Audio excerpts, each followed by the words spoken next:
थाना सेलाकुई में कुछ समय पूर्व कुछ शिकायतें लगातार एक सो कॉल्ड जो राहुल थापा हैं, जो अनुष्ठान का काम करते हैं और इसी के बेस पे काफ़ी सारे लोगों को के उन्होंने अपना अनुयायी भी बनाया था।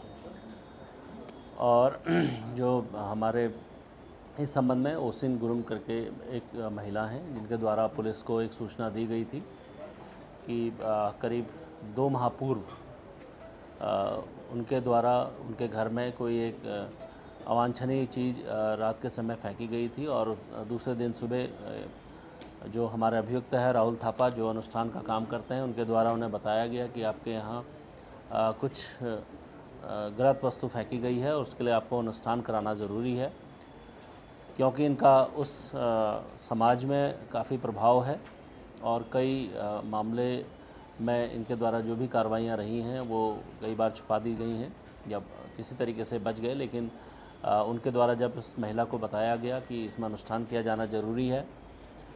इनकी बातों में भरोसा करके, विश्वास करके उनके द्वारा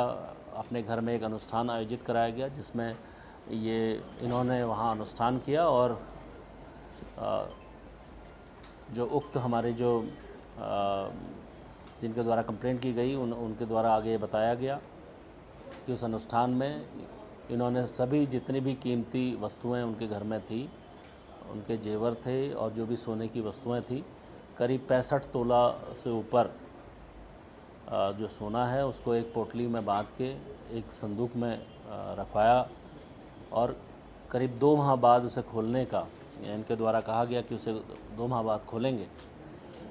और पिछले कुछ समय से जब वो 2 माह बीत गए और इनके द्वारा जब बार बार उस संदूक को खोलने का आग्रह किया जा रहा था, कि इनसे पूछा जा रहा था, तो इन्होंने किसी न किसी तरीके से उसे टालने का प्रयास कर रहे थे। अल्टीमेटली उन्होंने जब वो संदूक खोला तो देखा उसमें वो वस्तुएं नहीं हैं, जो कीमती ज्वेलरी हैं वो उससे गायब थी।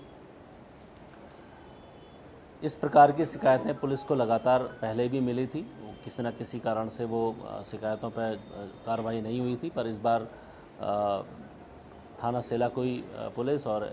सीओ सहसपुर के नेतृत्व में एक टीम इसमें बनाई गई थी, जिसमें सभी पहलुओं की जांच की गई थी। उसमें जो हमारे मुख्य अभियुक्त हैं राहुल थापा, इनको पुलिस ने जब बुला के सख्ती से पूछताछ की तो इनके द्वारा इस प्रकार की घटना जिसमें इस प्रकार का पैसा का चोरी करना और जो भी इनके अनुयायी हैं उनको झांसे में लाके इस तरीके से हरकतों को करना स्वीकार किया और इनके द्वारा जो भी ये सामग्री चोरी की गई थी उसमें से कुछ को गला के करीब 150 ग्राम सोना इनसे प्राप्त हुआ, करीब 15 तोला से ऊपर, और करीब 5 लाख रुपए जो इन्होंने सब बेच दिया था वो अभी बरामद हुआ है।